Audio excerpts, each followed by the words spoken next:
Basics of Equity Compensation Modifications, presented by Armanino McKenna. The webinar is starting now, so we hope you're ready. Before we get started, let's go over a few housekeeping details. First, please enter questions for our staff in the question box. To make it available, all you need to do is click on the arrow button, the orange arrow, to expand the pane and enter your questions there. We'll be happy to address those questions when we can through the webinar, but particularly at the end. To be sure that you're getting the proper sound, please be sure to set your settings to the proper mode.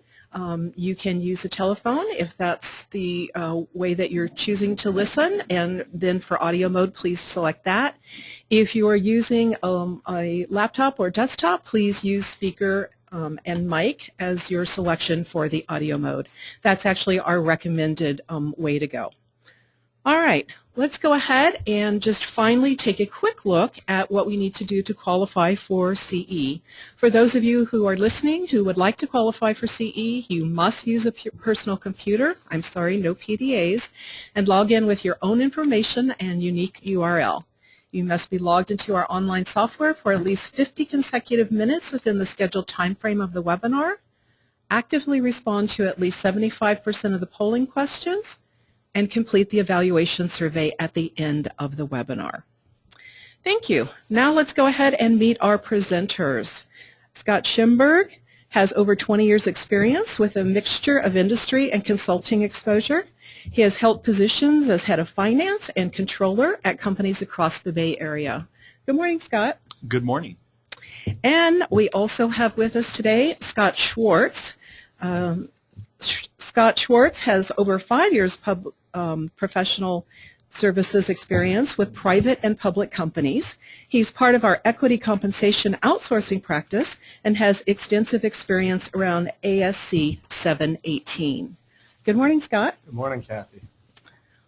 All right, let's go ahead and turn it over to Scott Schimberg to take a look at our learning objectives. All right, we'll start off with our learning objectives, and today we're going to go over what constitutes a modification related to equity awards, and then we'll look at identifying the typical types of modifications and then the accounting treatment around those modifications. And then we will look at some best practice and applying some guidance for administering and accounting for the modifications. In today's presentation, we'll go through just a very quick ASC 718 review to kind of help frame some of the activity that we're going to go through, and then look at the modifications, the examples, and so forth. Just to clarify, the ASC 718, hopefully we know, is the guidance on share-based compensation. Realize it's not stated explicitly, but that's the guidance that determines and tells the expensing and the calculations related to share-based compensation. And then just to get into the review, and this is a very high-level review just to help frame what we're talking about and bringing it all into perspective.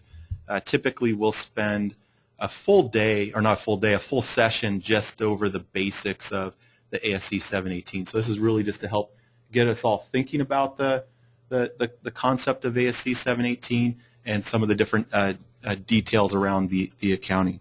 And so, just at the high level, the grants are typically to employees and non-employees or consultants that are working. And so that would apply to the requisite service period. So typically the grants are in effect during the time that they're actively providing a service for the company, and that those grants vest over the service period or performance period. And the performance period has an implied service period, and I think that's an important concept to keep in place as we go through and look at the modifications and when to do the actual expense costing. Right, and that's basically, if you have a target that's 2 years out, and that's when you're measuring it off of, or maybe it's an annual goal, there's sort of an implied service period based on that target and when you're going to quantify that expense. And then for the various options around the pricing models, the most common is the Black-Scholes, and this is really around determining the fair value of the grants. And so Black-Scholes is the most common used. A lot of software packages enable us to do that calculation very quickly and easily. There are also a lot of Excel calculations or tools that already have that built in that can be used as well. Less common valuation or pricing models will be something along the lines of a lattice or a Monte Carlo. And so where, just to kind of give an example, with the Monte Carlo, we'll see those around a performance grant where the performance is something along the lines of a liquidation or a sale of the company that's being done. And so the Monte Carlo allows a larger number of inputs, and we can run through a simulation that will give a probability of that event occurring as we go forward into the future. For the fair value of awards at the grant date, they're really based on some inputs to get calculated, and this will be kind of important as we'll talk about it in the examples. And so the inputs that we'd want to have, or that we need to get will be the price of a company's current value of a common share of stock. And so for a privately held company, that would be a 409A report, and for a public company, it would be the public company price that's available on the market. The other input is the exercise price, and so that's on the typically approved by the board and identified on the face of the grant, and so that would be the strike price, if you will, or the price that is being paid that the employee or consultant will actually pay. The other input is the volatility, and so that's based off of either the peer group or the implied volatility for the company if it's public. And then we would need the expected term, which is we could either calculate it from a historical perspective if it's available or the data is available, and if the data is not available, we could use the 107, 110 calculations to make that a little easier. And then we would also want the risk-free interest rate and then dividends, if any.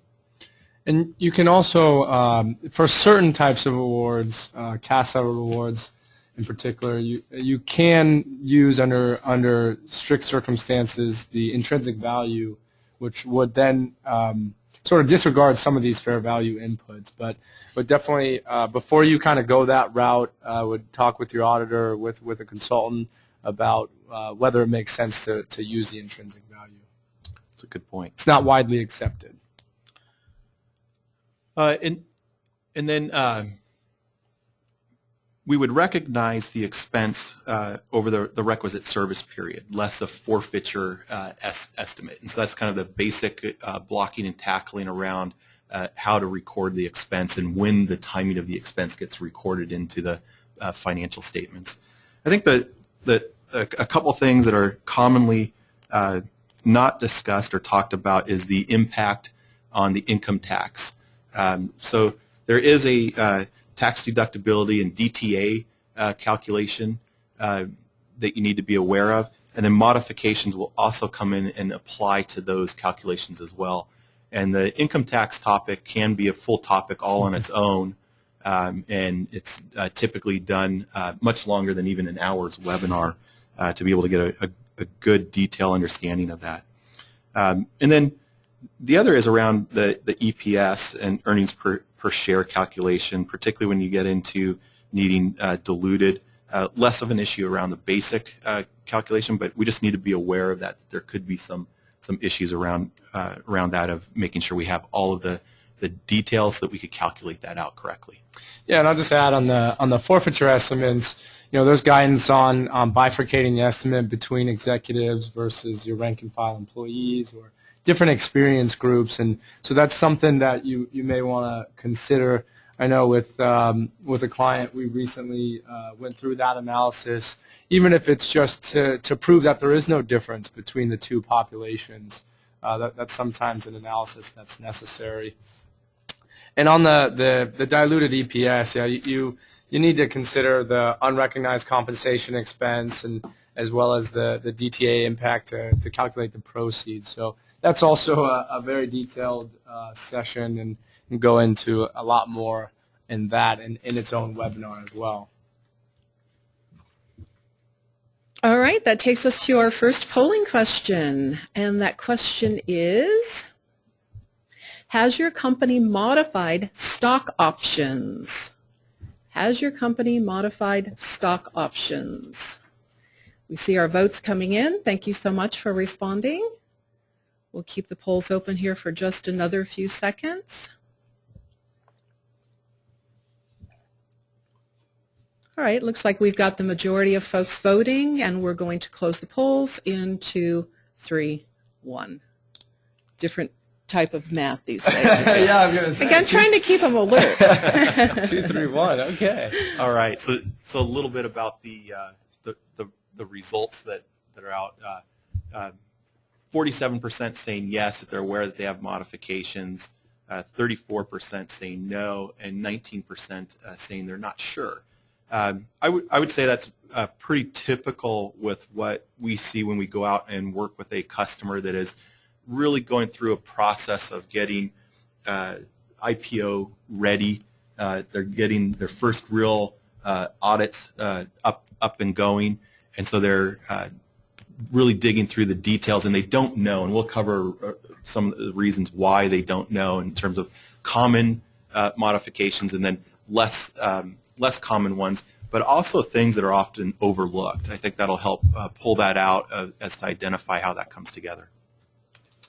Yeah, so let's get into defining a modification. It's fairly simple. ASC 718 defines it as any change to any terms or conditions of a stock-based compensation award, and the terms include more than simply the vesting or the price, which is the typical ones, but all aspects of the grant, and we're going to talk a little bit more about that as well. When a modification occurs, so you've modified one or more of the terms of a grant, it's basically the same as granting a new option with the new terms and canceling the original award. And because that's the case, there are some accounting and even potentially tax implications by doing a modification. And on the accounting side, the expensing really depends on the type of modification, which we'll get into, and the main determination to determine the type is the vesting conditions and the probability of that. But there's still all the other terms of the award are also important. So, as Scott said, there's multiple types and reasons and strategies for modifications. Typically we see them for the benefit of the employee or to adjust their incentive, to something that they want. And the most obvious being repricing. So a company's value drops or becomes diluted, and maybe either a public company, your price has declined, or your 409A value has declined for private companies. And grants are now underwater. So the company does a repricing to grant the options at the money. And there are just basic repricings. You simply change the price and that's it. There's other strategies of extending the vesting and such. And those are going to have different impacts on the expense as well as the employee incentive and perceived benefit. And then another obvious example, which we won't touch on, we won't go into too much, but just touch on, is the exchange of awards and business combinations. This is pretty straightforward as far as when you acquire or get acquired, you're going to replace those options with the new company's options. And ASC 720 also has some guidance on that. That's the accounting for business combinations. The reclassification of awards, basically changing an award from a liability to an equity award or vice versa, that's also considered a modification. And a good example of this is if you're cash settling awards that weren't previously going to be cash settled, or you change a cash-settled award to a stock-based award, basically you're going from a liability to an equity award in that case, and you would need to be accounted for that. Yeah, so typically what we'll see around some of these modifications is an approval process that will come into play. And so things like a reprice of an award or an exchange or the reclassification, the vast majority of the times we'll see that actually have a board action, meaning you'll be able to trace that back to the board minutes and have it noted that there was a change, and we can then follow that guidance through for the accounting. Where things may get a little hairy in the day-to-day operations is when the board has delegated an approval process to an executive. So typically maybe the president or CEO has been given the rights to do certain modifications such as accelerated vesting or extending the time to exercise for employees either coming in or leaving. And so that's not an uncommon event to have that delegated. The challenge with that is typically getting some good documentation. And so in practice, I've actually seen things of scribbles on the face of the grant stuck into a file as to what the approval was. And so those changes are typically around the extended time to exercise. So for example, for a ISO grant where you typically have 90 days to exercise post-termination, it may be agreed that that would get extended out anywhere from 6 months to a year is what I would see in practice. And the only documentation in some cases is literally that scribble on the face of the grant or an email that went in and was just put into a file. And so keeping those and having a process around that documentation I think is really important. Or even, or maybe 7 years to time to exercise. We've had that happen. But yeah, I mean, I think that is a great point. And we'll talk a little bit more about administering modifications and kind of focus more on the broadly some of the ones that happen on a mass scale. But the principles are still applicable to these one-offs or a lower kind of chain of command in charge of it. Some of the other types of modifications that aren't necessarily properly accounted for are changing the award type or changing from a performance award to a time-based award or performance award targets. We have an example later, but that's a very often something that companies change in order to incentivize their employees or have their employees feel that they have a benefit from their award. One thing, too, employee status changes are sometimes overlooked as well. This can cause a reclassification of the award if your employee goes from consultant to employee or employee to consultant. This will change the type of award from a liability to an equity, and thus there'll be some accounting consequences, and you'd have to value it at the modification date. One story, I guess, around that point is, we had a non-employee board member, so they'd be valued as a grant date fair valued, but they were also a consultant, and so they received a grant, and there was a discrepancy of whether the grant should be based on the grant date fair value or mark-to-market for consultants, and really you got to, as part of this process, as part of the fair value calculations, is consider what type of service are they rendering for that award. In this case, we determined that the participant was a consultant, and the award was based on them being a consultant, not being on a board member, and so we're mark-to-marketing that grant. So to get into some more of the fair value implications, the biggest thing to consider is the modification date. We need to determine the fair value as of the modification date. Depending on the type of modification, we may not always use that value. There is some minimum value, fair value requirements and minimum expense requirements depending on the modification type. But that is something that we need to consider. For equity awards, it's really a two-part assessment. The first, looking at the probability of vesting. looking at the probability of the original award versus the probability now of the new modified award, probable or improbable, and basically ASC 718 defines the probability of is more likely than not of that award to vest. So the second piece, so that's the first part, is the probability of vesting, and the second piece is the fair value of the two awards and comparing them, and Schimberg will go into that in a moment. So that's equity awards. On the liability side, liability awards are already remeasured at each reporting period. At least hopefully you're doing that, marking to market. And so at the modification date, we simply need to recognize the new fair value based on the modified award and the modified terms.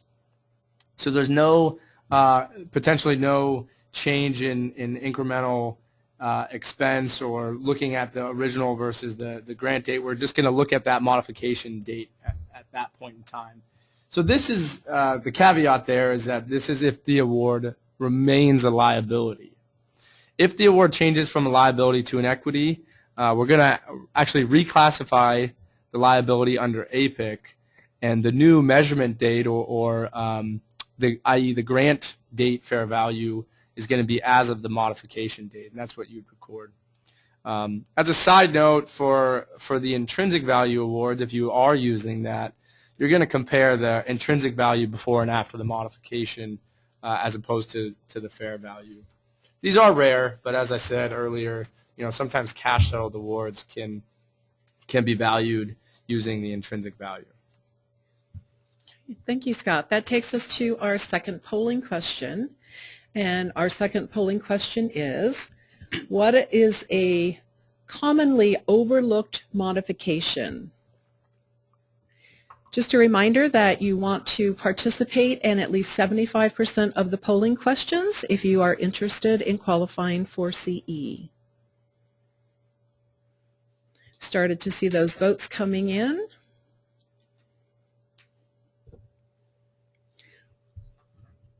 We're going to go ahead and close the polls here in about 5 seconds. 5, 4, 3, 2, 1. Thank you. Well, I liked your accounting the other way.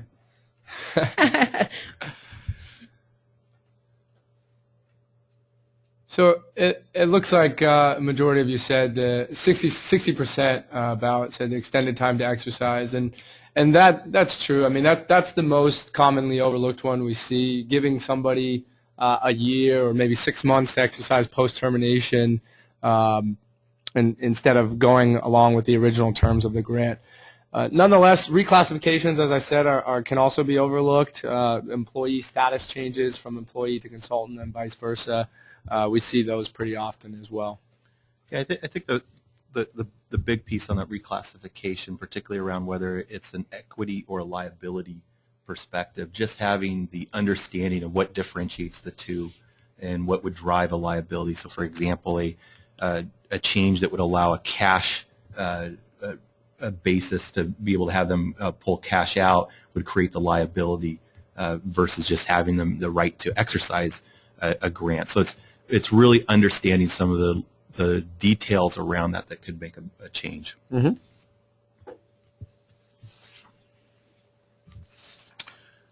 And then let's talk about some of the types of modifications and some of the just general guidance around this. And so, at a very high level, it's broken into 4 different types of grants.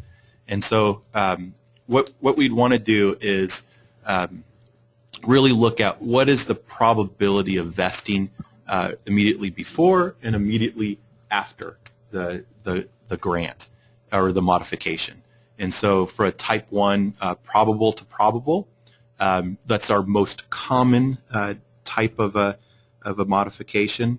And so the expensing on that is that we would generally run a new calculation, if you will, immediately before and after. Typically these are done with Black-Scholes calculation is the most common, and you would expense the original grant over the remaining period plus the incremental value of that after the Black-Scholes calculation that would come out. And that's our most common type that we see on a pretty regular basis. A very uncommon type is a probable to improbable. And so, in my mind, that's kind of a why would that ever happen type scenario. But I can kind of share with you one example is where a company at a very startup phase, not having a lot of cash on hand, issues out a grant for something that, let's say, for sales volume as it goes out into the future.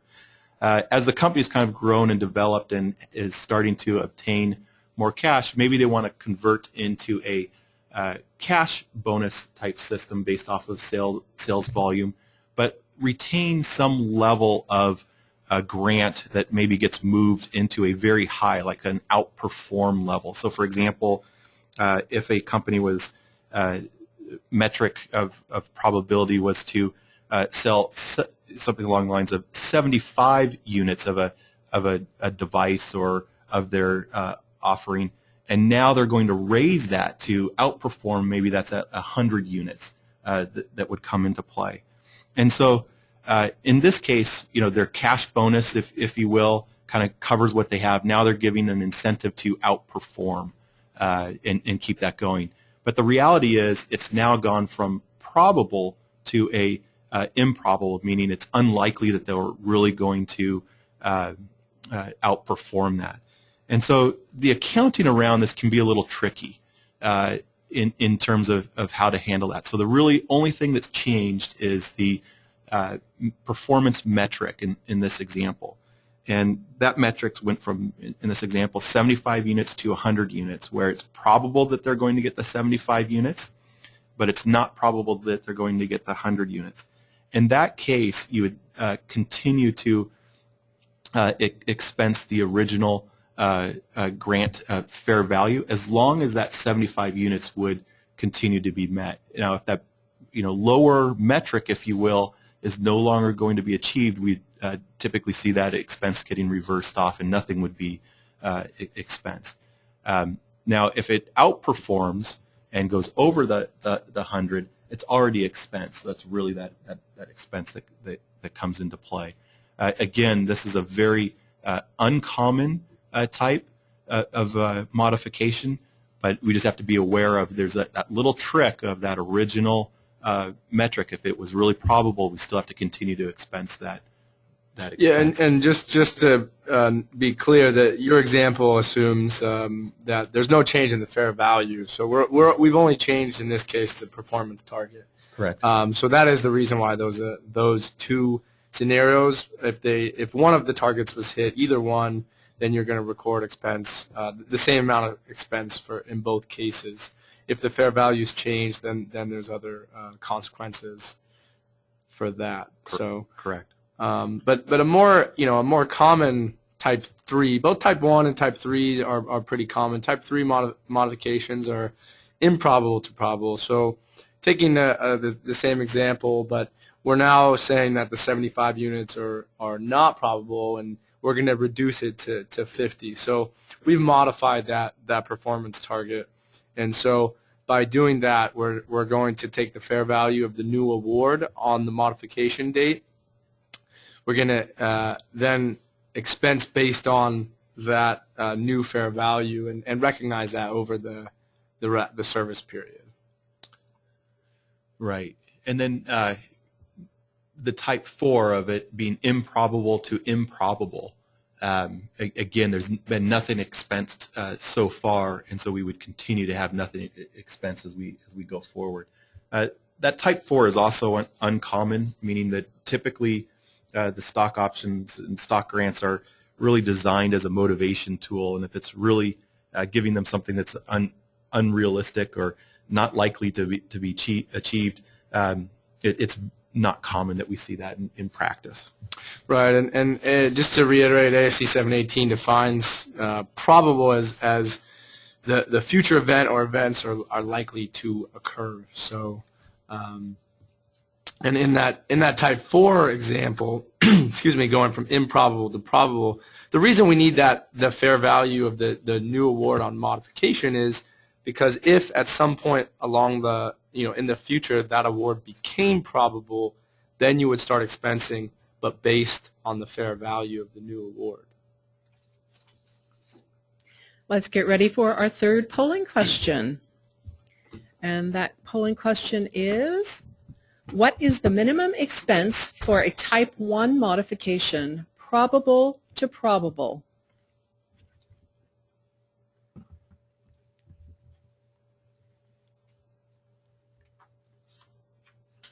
All right, looks like everyone's thinking out there before responding. Votes are coming in.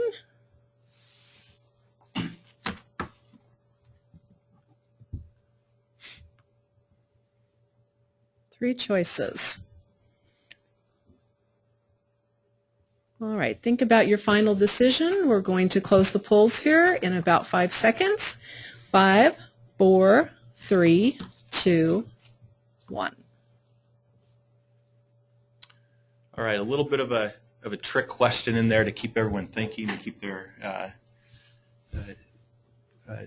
attention to our webinar. So the answer is the minimum is the original grant fair value. So on a probable to probable modification, there's the original expense continues on.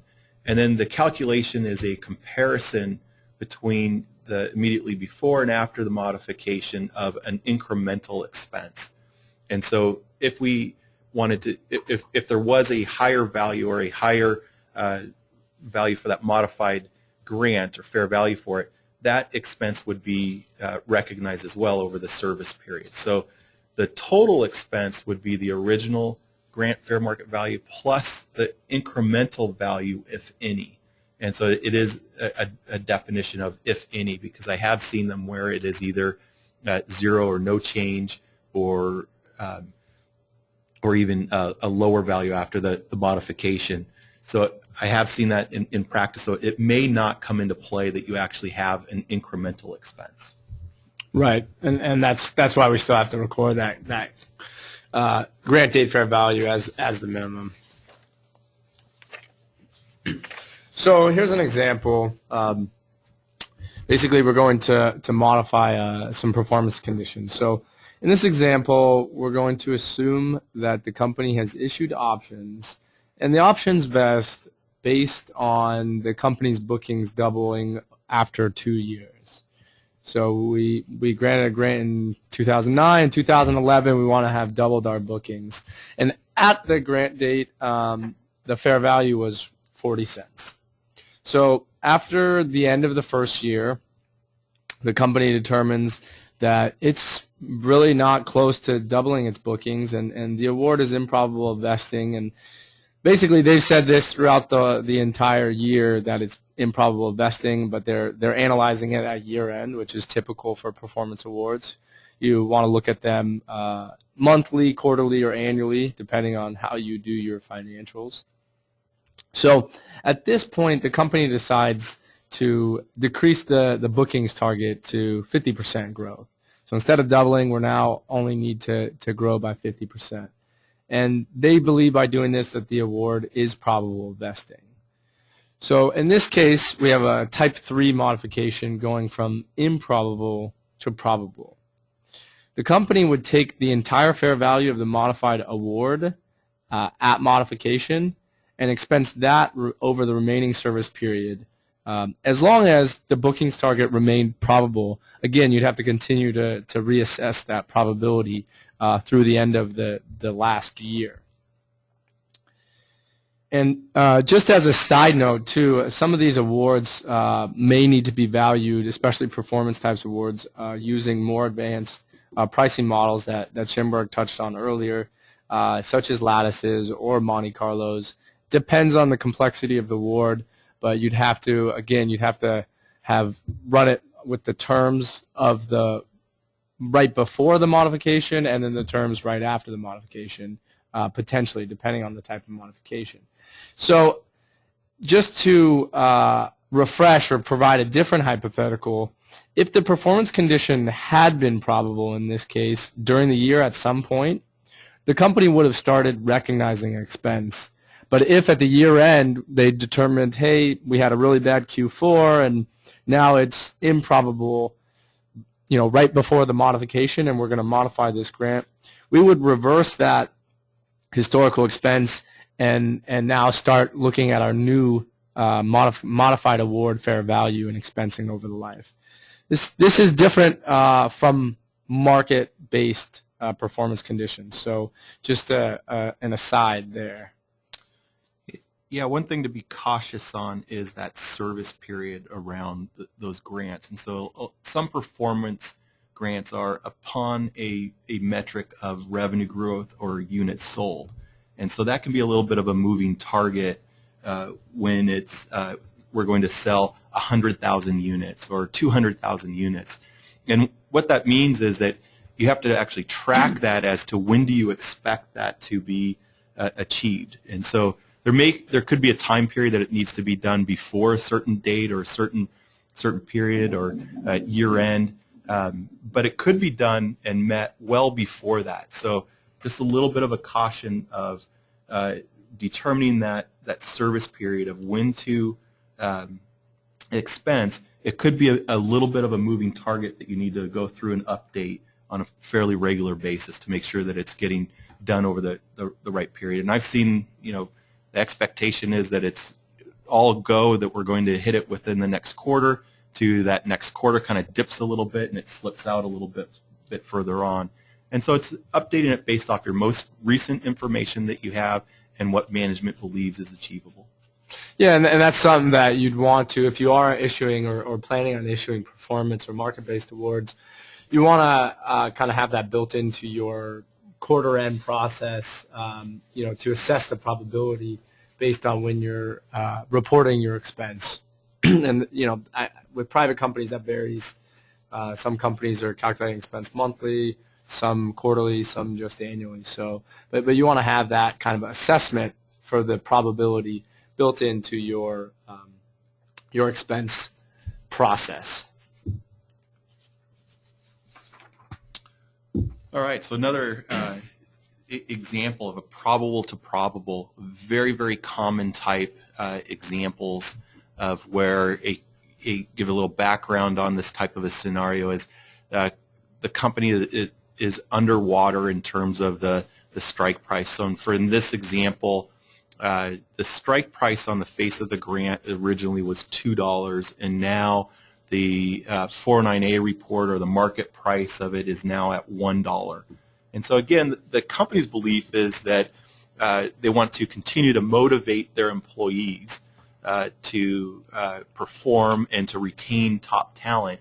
And so to kind of rebalance that aspect, it's not uncommon for them to come back in and actually reprice that grant at the current market value. And there's a couple things that we want to be cautious of to make sure that we have is if you're not a public company, you don't have readily access to the stock price, that you're going to want to make sure you have that 409A report in hand, and it's actually been validated and vetted with the auditors, at least the methodology of how it's being calculated. That's a kind of a proven concept, and they agree to it.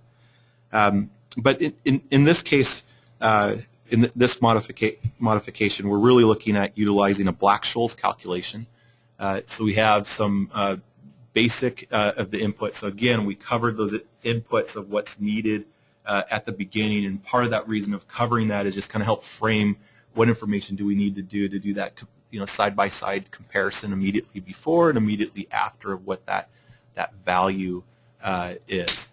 And so in this example, we've ignored a dividend price because there isn't a dividend at all. And so the real change on this is what the current strike price is, and going through. And so we do a calculation immediately before and immediately after that piece of it. And so as you can see up on there, there's the one change to the one input, and it calculates out to a slightly different common stock price of 31 cents versus 11 cents. So the real expense is that 21 cents per share on that modification for that piece of it, of that repriced value. And that would be obviously, as we said again, in addition to that would be incremental in addition to the fair value of the original award. And so the big piece to focus on, I think, as far as the Black-Scholes assumptions is your expected term is likely to change, right? From obviously the strike price in this case is what we've modified, but your expected term is likely to change, and thus driving changes in risk-free rate and volatility from what your original award was. Maybe your original award had a 4-year expected term, but now we're a few years into that, and our expected term has changed now based on the timing and also maybe the vesting schedule changing and such like that. Let's take a look at our fourth polling question. And the question is, when do I record modification expense for vested shares? When do I record modification expense for vested shares? Votes are coming in. And while you're doing that, let me just remind you that this webinar is being recorded and will be posted on our website and available after the session. All right, we're going to be closing the polls here in about 5 seconds. Please go ahead and get those votes in. 5, 4, 3, 2, 1. Polls are closed.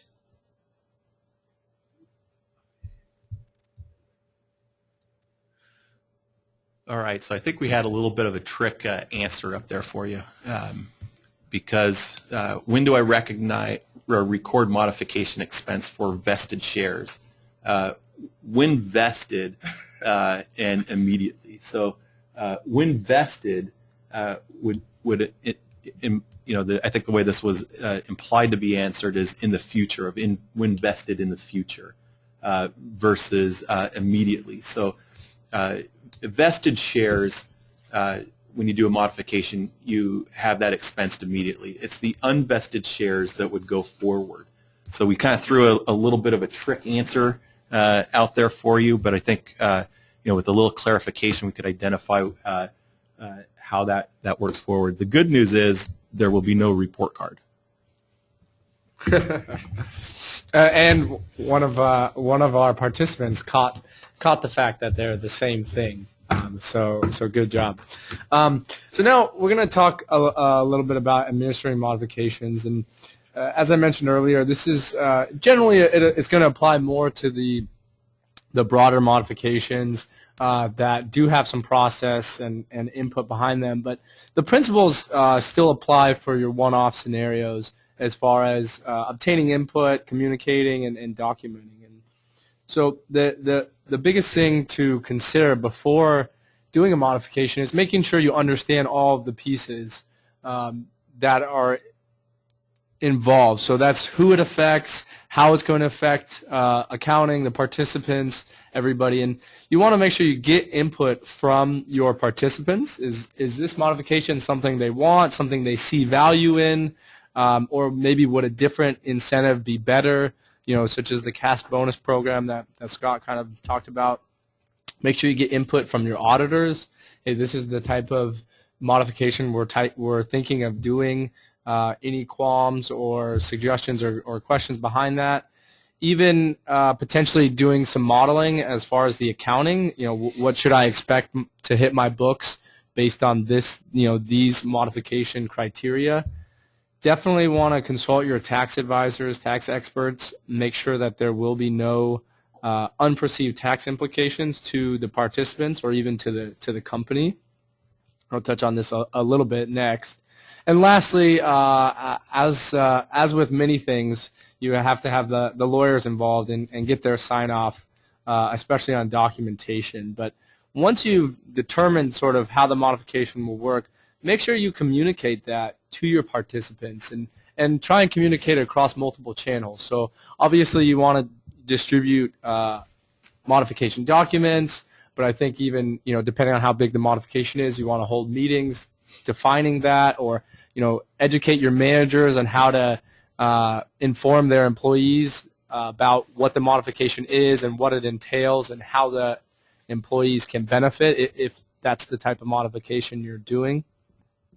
So that's a key. I mean, if your participants don't understand the modification and how it's beneficial, then you're going to end up struggling a little bit more with having a successful modification. Yeah, I think a couple things that I think are important around obtaining input is the first, that communication with the participants and making sure that they're understanding what's being modified and the reasons why and behind that. For whatever reason, a lot of participants that are grant recipients don't really understand the whole concept of a grant, how it works, and what we're trying to, what the management is trying to do for the employee. And so there's this perception that comes into play where the company will go out and make a modification and think they're doing the benefit for the employee, when the employee thinks that it's a takeaway or something is being taken away. And so, for example, in some pricing, there may be an adjustment to the number of shares that are being issued as well. And so it can be a hurdle to overcome if it's not communicated correctly, obtain the input from them. So, for example, maybe the mass majority of the employees would rather keep the number of shares with the anticipation that they will get into the money and not be underwater versus having fewer shares. And so it's really trying to manage that whole piece of it and obtain that input before going through the process. The other is and I think getting that input is important, because what I see in a lot of cases in practice is that management and the board take action without really crossing their T's and dotting their I's, and then there's a surprise at the end of the day as to what happens, and that could be either a higher expense than what they wanted to have happen, or some negative view to from the employees and participants. But and so to kind of help with